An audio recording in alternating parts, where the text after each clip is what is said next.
اللہ رب العالمین اپنے بندوں کو مختلف طریقوں سے آزماتا ہے۔ کسی کو صحت دے کے آزماتا ہے، کسی کو غربت دے کے آزماتا ہے، کسی کو بیماری دے کے آزماتا ہے، اور کسی کو مال و دولت دے کے آزماتا ہے، کسی کو غربت دے کے آزماتا ہے۔ وہ کسی نے کہا تھا کسی کو تاج سلطانی، کسی کو بھیک در در دے، میرے مالک کی مرضی ہے جسے چاہے جدھر کر دے۔ تو یہ اللہ رب العالمین اپنے بندوں کو آزماتا ہے۔ حضور سید عالم صلی اللہ علیہ وسلم نے ایک واقعہ سنایا۔ آقا علیہ السلام نے ارشاد فرمایا کہ 3 شخص تھے۔ ایک بالکل گنجا تھا، یعنی اس کے بال ہی نہیں ہوتے تھے، اور تھا بھی غریب بہت۔ اور ایک جو ہے وہ کوڑ کی بیماری میں مبتلا تھا، اور وہ بھی بہت غریب تھا۔ اور ایک اندھا تھا، وہ بھی بہت غریب تھا۔ تو اللہ رب العالمین نے ایک فرشتے کو انسانی شکل میں بھیجا، اور اس گنجے کے پاس فرشتہ سب سے پہلے گیا۔ کہا تجھے کیا چاہیے؟ تو اس نے کہا کہ مجھے دیکھ کے سب ہنستے ہیں، میرا مذاق اڑاتے ہیں، کاش کہ میرے بال اگ جائیں اور مجھے کچھ مال مل جائے۔ تو فرشتے نے اس کے سر پہ ہاتھ پھیرا، اس کے بال جس طرح نارمل ہوتے ہیں بال ہو گئے، اور اس کو جو ہے بکریوں کی صورت میں ایک بہت بڑا مال بھی مل گیا۔ پھر فرشتہ دوسرے شخص کے پاس گیا جو کوڑ کے مرض میں مبتلا تھا۔ اس سے پوچھا تجھے کیا چاہیے؟ تو اس نے بھی آنکھوں سے آنسو بہائے اور کہا کہ میں اس موذی مرض میں مبتلا ہوں، کاش کہ اس مرض سے شفا بھی مل جائے اور کچھ مال بھی مل جائے۔ تو فرشتے نے اس کے جسم پہ ہاتھ پھیرا، اس کی بیماری بھی چلی گئی، اور اس کے لیے دعا کی تو اس کو گائے کی صورت میں بہت زیادہ مال ملا۔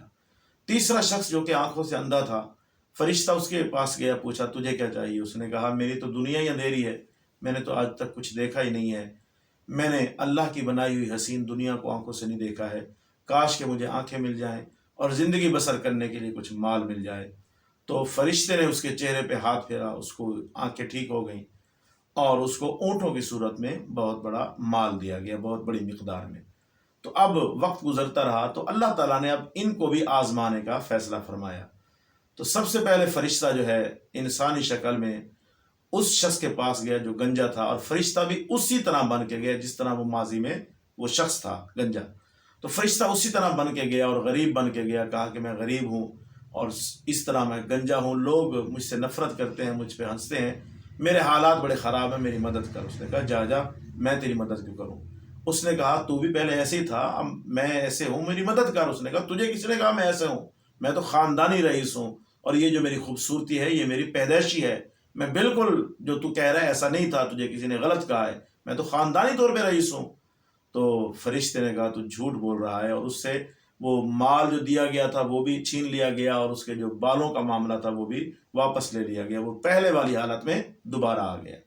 فرشتہ دوسرے شخص کے پاس گیا جو کوڑ کی بیماری میں مبتلا تھا، اس کے پاس کوڑ کی بیماری کی شکل میں اور غریب بن کے فرشتہ اس کے پاس گیا۔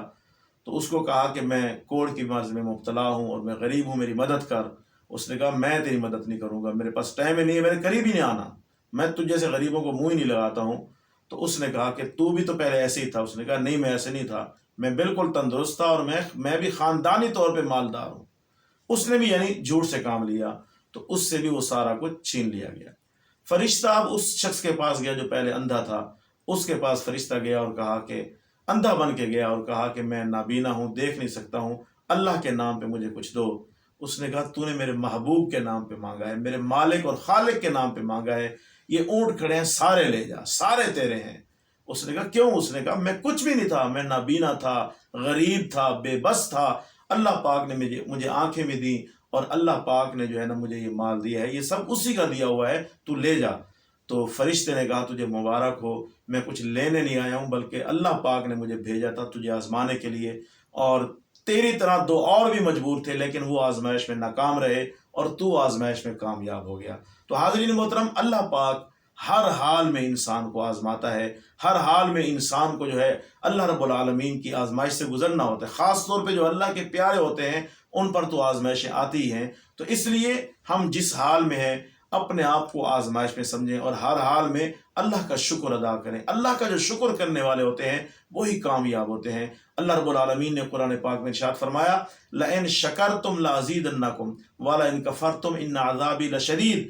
فرمایا اگر تم شکر کرتے رہو گے تو میں نعمتیں اور بڑھاؤں گا، اور اگر تم ناشکری کرو گے، کفران نعمت کرو گے، تو یاد رکھو میرا عذاب بڑا سخت ہے۔ تو ایک انسان ہونے کے ناطے ہم اللہ کے بندے ہیں، ہماری جان کا مالک اللہ، ہمارے مال کا مالک اللہ، ہر چیز کا مالک اللہ ہے. ہمیں چاہیے کہ ہر حال میں ہم اللہ کا شکر ادا کریں.